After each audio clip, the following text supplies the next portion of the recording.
大家好，我是牛妈。这2天莫名其妙的咳嗽，咳得特厉害，就那种不管白天晚上躺下就咳，坐起来就好一点。昨天晚上也是，大概是12点半睡觉的，晚上2点钟就咳醒了，而且痰也很多，没法躺下睡觉。后来只能刷着手机刷到天亮。也是因为太难受了，才想起这个好几年没用过的方子，真的是简单又特好用。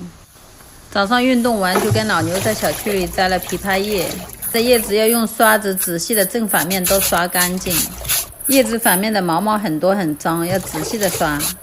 这个方子应该大家普遍都知道，是一时想不起来用，所以决定分享给大家。我自己也是咳了好多天都没想起来，就昨天晚上实在太难受了，半夜都想爬起来去摘枇杷叶。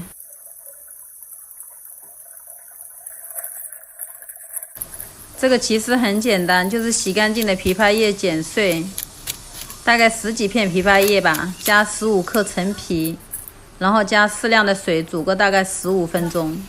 水可以多加一点，我一般是煮一锅，然后1天当茶喝。枇杷叶止咳，陈皮化痰，还有一个枇杷叶比较凉，加陈皮可以中和它的凉性。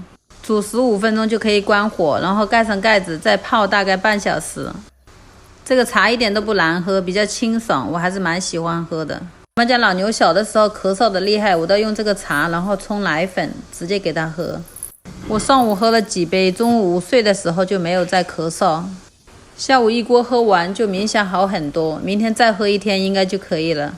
这个方子真的超好用，都可以收藏起来。